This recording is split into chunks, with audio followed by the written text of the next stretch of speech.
Thank you for joining us today on West Fox. I am Joel, your humble host, and today I am joined by my brother Philip as we discuss Star Wars: The Rise of Skywalker.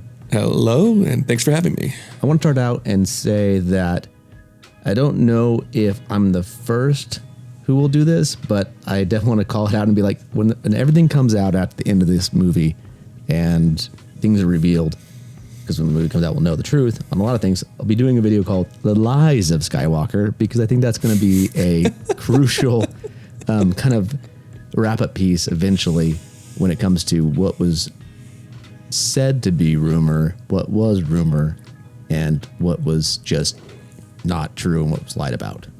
Today's topic, we came up with kind of a fun one, but it's kind of a bit of a roast, a little bit, and it's the sense of the best of the worst ideas of rumors for these next movies. And we didn't want, we've kind of, both of us have kind of come to the conclusion that this movie is going to be bad. Like, we don't have much hope for it, but we don't want just a mediocre, lukewarm, bad movie. We want it to be either a full-on dumpster fire or not. Like, it needs to be either the worst movie comparable or be something legitimately good. Which, if it's looking good and we're like, wow, that blew us away, I think we'll both admit to that. I already said I would, but we don't have much hope for I would that. admit to it, but again, it doesn't help for the trilogy. I mean, the advantages of the original trilogy. No, there's no way. No, I don't think there's any way they can go. I don't think there's any way they can make The Last Jedi come up feel like a good movie. But we have our favorite, I guess we'd call them our favorite dumpster fire rumors. Just ones that, I guess for the motivation behind it for me, is ones that just go, see, this is what we're talking about. There was no plan, no ideas, and it's just bad. And I think these rumors, if they came true, I think this first one here isn't going to happen.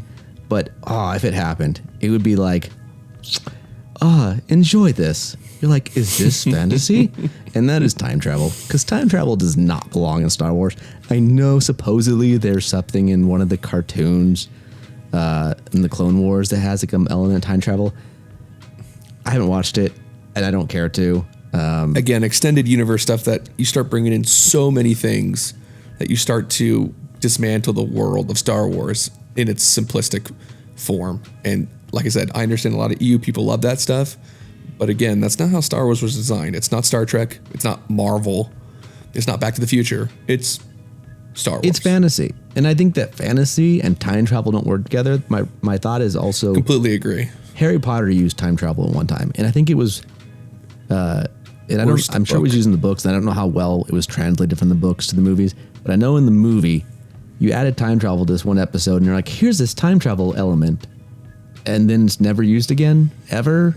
And you're like, so time travel exists. Same thing in the books, actually. It's the worst. It's one of the worst writing portions of that franchise. It was a complete, I don't know what to do with myself. Time travel, protect myself, save my story, and then continue back on. Because they never bring it up again. It's stupid. Part of that one where I think it's Harry sees his own Harry, essentially. Yeah, he's saving himself, basically. I don't hate that part, I guess. If there was some kind of like weird magic spell that backfired and it was like a one-time oopsie daisy type thing, I don't think I'd have a problem with that.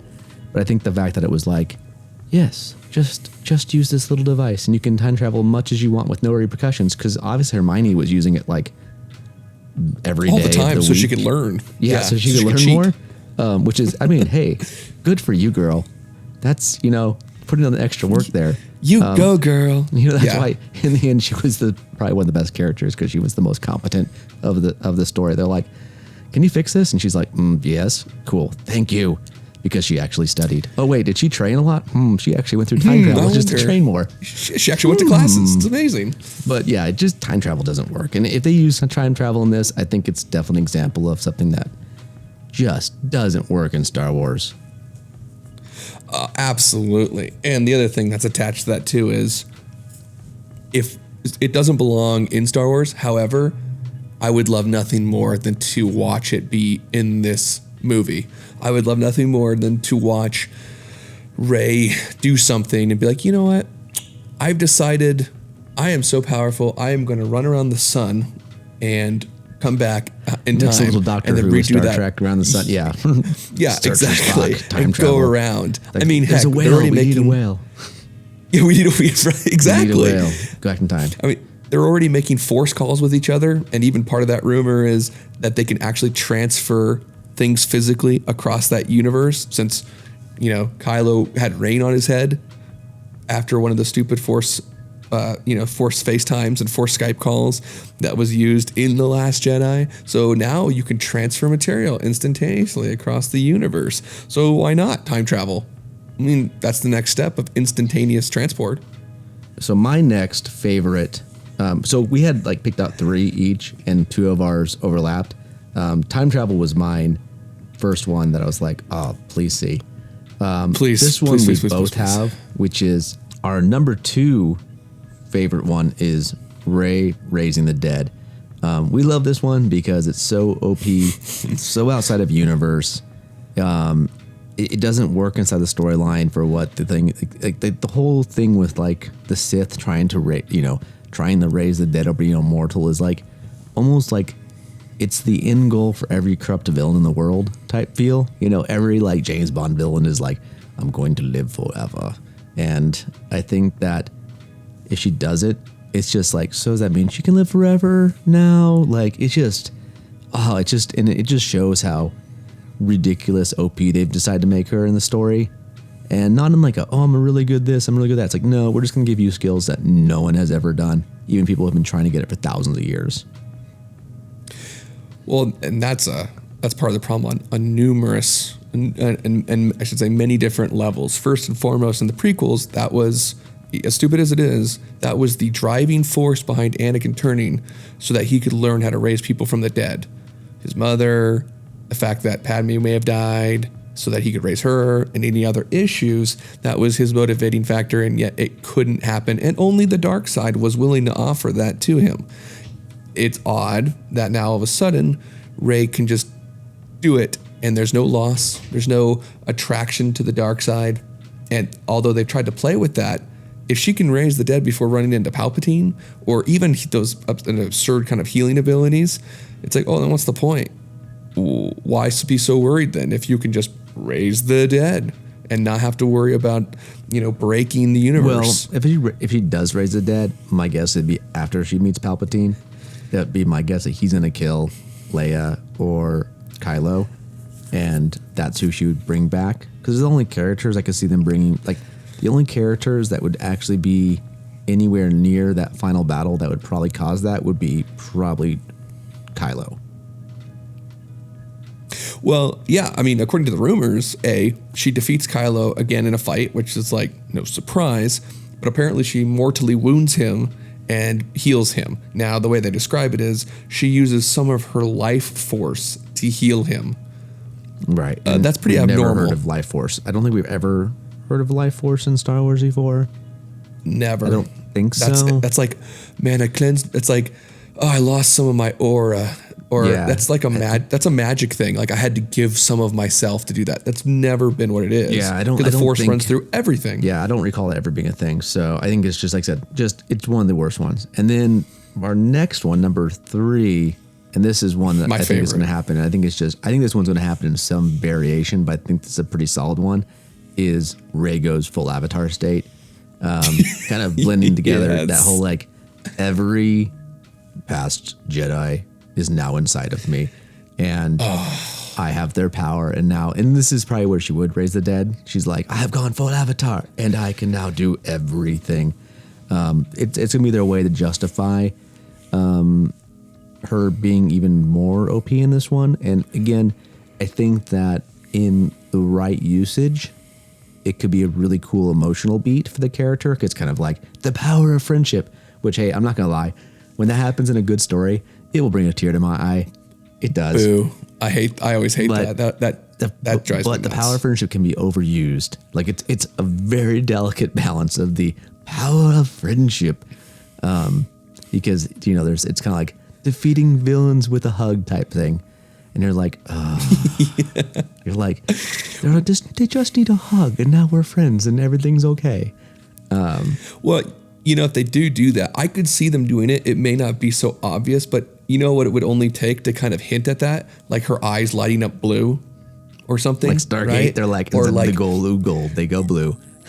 Bro, yeah. I mean, right? I mean, we look at the Avatar, his tattoos turn blue and he kind of lights up. Well, that's the only little hint of symbolism they would probably have to give on Rey. She like starts to glow, even if it was just for a second, her eyes light up or all that stuff. It's like, oh, now I have the influx of all past Jedi before me, which also doesn't make sense because like, well, what about other Force users? Right. Well, I mean, that's what we've developed the reason, Force users. and the reason so. this one's an interesting one, why I think it's a good chance if something of this variation happens, is even just dialogue from the trailers when Luke says, you know, you have all the past Jedi living inside of you, essentially.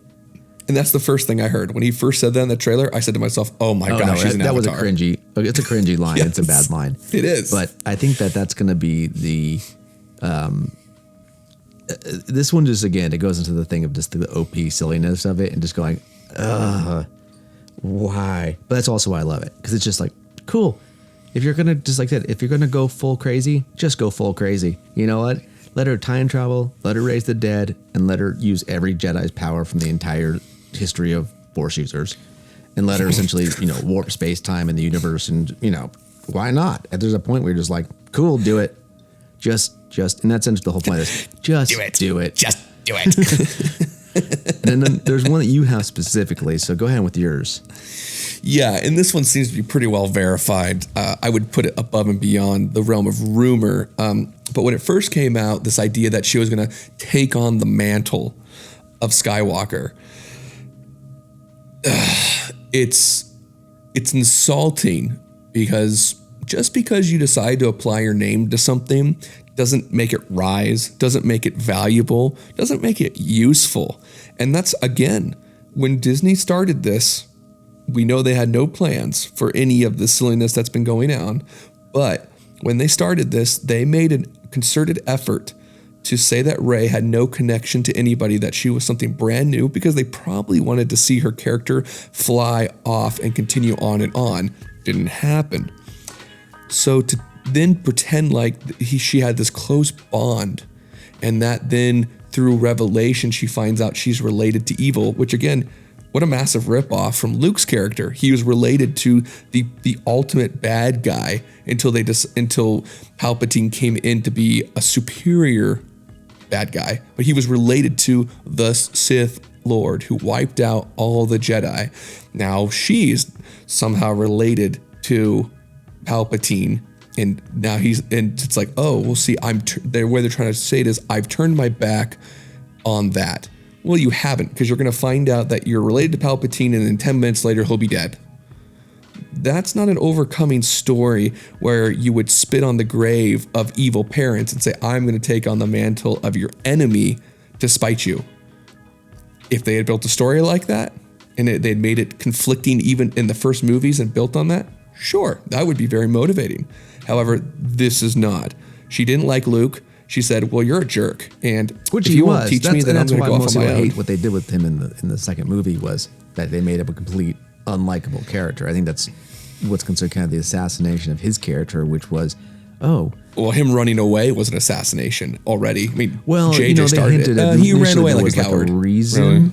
You know, again, that's where I think that not having a plan and not following through with any plan goes into it with what you have, which is a lot of questions in the first movie.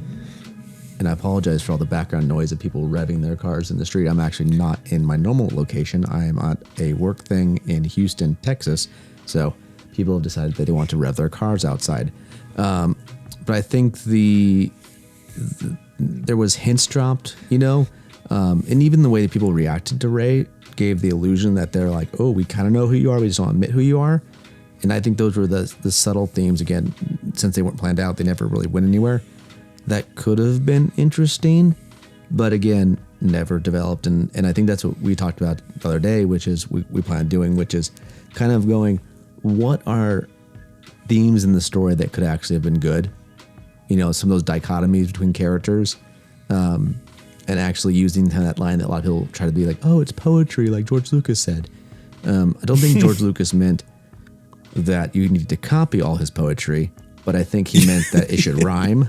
I think people take that too literally, and they'll be like, yeah, George meant just copy what he did and just change the words. And you're like, like it's like turning a paper and then being like, well, it's my own. And someone's like, Like the teacher sees and goes, you just changed a couple words, the same thing. And they're like, no, it's my own idea. And so it's the difference between taking a theme, the hero's journey, as opposed to literally stealing all the details of that hero's journey. Yeah, and I think that's look where... at Lord of the Rings, look at Star Wars. They're both the hero's journey, but you wouldn't read them and go, wow, this was a carbon copy of each other. Yeah, and I on think the other hand, idea, you watch this and it is. And I think the ideas of light versus dark is what makes the original three so universally loved, is that they were just simple light versus dark. And sometimes you can have nuance. A nuanced character is a cool thing because, again, I would say Han is that nuanced character, right? He's kind of the rugged bad boy type, without being, he's a gray character. Yeah, he was looking out for himself type thing, but he didn't go so far. And then in the newer movies, you have that opposite, which is like the, what was his character in Last Jedi? He was the annoying guy that they went on the ship with. The annoying guy. You mean the bad guy? The one who was a traitor to him. Yeah, exactly. He's like, yeah, I'm a smuggler dealer, blah, blah, blah. He's like, yeah, I'll just help you out. That weird credits. lisp thing. Yeah, really annoying. I don't even know who, that's from an actor's perspective, having done just a tiny bit myself, and you've done some theater. Whoever allowed that, just was like, once you can do that and be like, oh, I have a little bit of a thing, but it was like the most like obnoxious thing. Every time he said a sentence, it started with that. Yeah, and I feel like it wasn't, like you said, it wasn't a character quirk. It was, and for a character that's only seen so little, the character scene, there's no reason to make him so obnoxious. Yeah, I would actually say in some levels, his is probably my least favorite added additional character in this new ones. But I think that's going to go somewhere and talk later, because I have other ideas for some great conversations that will be coming up. But that's pretty much our summary for kind of our favorite worst. Before we send off, since I have that the final one, like I said, of all the ones that we have here, we would love to watch these in the movies, because it would just be a wonderful thing to see. Her raising the dead, summoning. We'd love to watch her go Avatar. We'd love to watch her go through time. That was probably the least likely. But the one that actually is the worst on the list, that is cringe-inducing, is her taking the mantle on. Mm-hmm. I agree on that. The one that is visual, like basically verified. OP, yeah, those ones are fun because they're like OP power craziness. You're like, just embrace it at a point where you're like, cool, let's just see her go. I mean, I don't think any of the new ones have had actually any good lightsaber fights compared to like even the original. Nope. Oh, they're terrible. Or even the especially the prequels have had the better lightsaber battles. But I would disagree with that, but I understand why you would say that. I mean, I think I love the battle in Return of the Jedi. I think is the most emotional battle. Certainly. I think that one, just the music, the themes, the moment, the stakes were just at that high. I think is definitely one of the best ones. I think the Duel of Fates is probably the second best or best, depending on perspective of the choreography and all that kind of elements.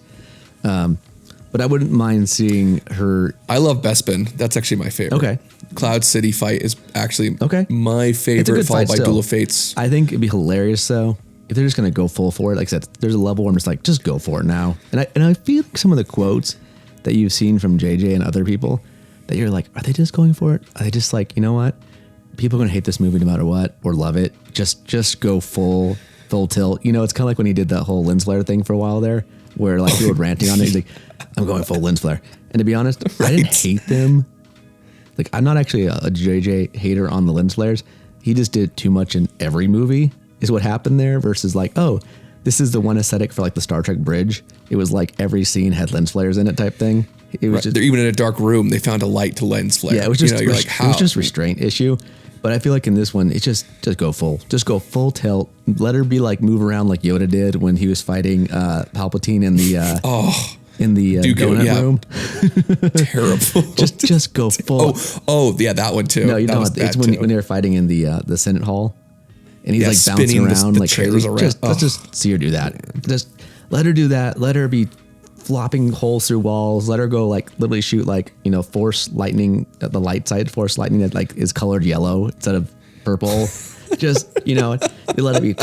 And I want to see like freaking crackling force lightning in the air contradicting each other. I mean, like, so there's a point if you're gonna be like, if she does inherent, like goes full Avatar, that's what I want to see. Like as much as it's terrible, if you're gonna do it, you got to go so far out that I want to see like ripples on the planet's surface from the level of force powers being used. Because I've always thought that'd be really cool, to be honest. I want to see like them do like a zoom out shot and see like the planet like distorting from them freaking fighting. Like if they do that, you know what? I might actually like halfway forgive the movie.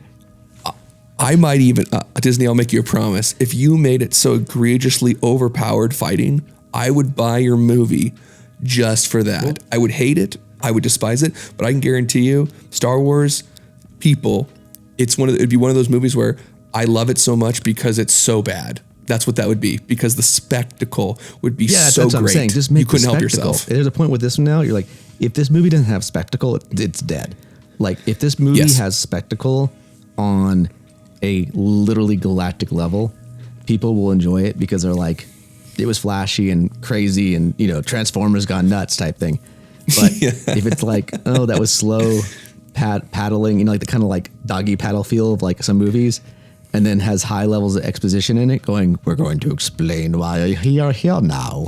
And you're like, but I don't really want to explain why I'm here. I just want to see like somebody use the force push and literally blow a Star Destroyer out of the sky now. Like, yeah, you know, I mean, that's like one of those things. I mean, that was like one of those moments I always wanted from the originals with the prequels that I always wish we got. And we did get it in one of the video games, but never in the movies. And that was the scene, cartoon. Yeah, I guess the cartoon too. But I wanted to see Yoda rip down a spaceship from space. That was the one thing when all those ships were taken off in the second movie. I wanted Yoda to be like, and collapse. They never did it. They just shot him down. But that would have been cool. And they did use it in Force Unleashed. They did something similar to that in one of the cartoons, I think. You're right. Yeah, he brings down a Star Destroyer. That was like their big campaign trailer. Like, have you ever wondered what it would mean to be literally unlimited power? Yeah, and I'm like, this is what it would be like. That's what I expect to see. Like, I want to see, like I said, I want to see freaking the planet ripple. I want to see her on one of those ships in the front of it, like, you know, like Mad Max style. They're gonna be like, here's your front cockpit, and just doing like a force wave out and just shoving every ship into each other, and there's like,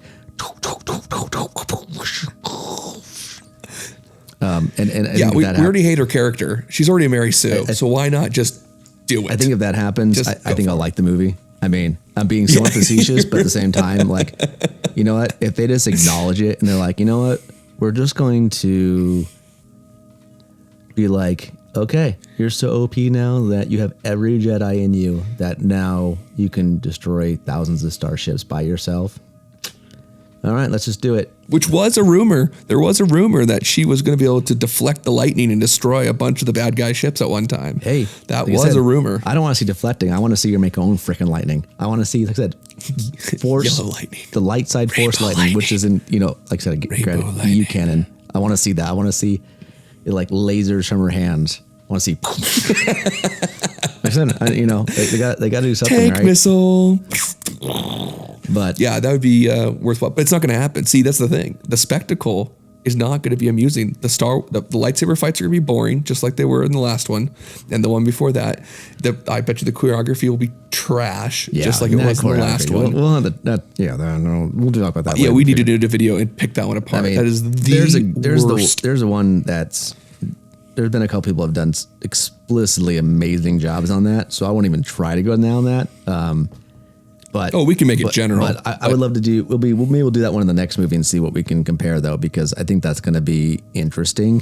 But any other final thoughts from you, though, Philip? No, I think I've cleared my plate for the day. Awesome. Well, I think I have too. I want to thank everyone for joining us today on our video. Both are kind of having fun with the different parts of it. It's kind of more lighthearted because, again, we've kind of just wanted to share how we feel about it, and, you know, let people also join us in kind of making fun, but also going, maybe there's something to be seen. So hopefully we left you something fun today, and have a great day.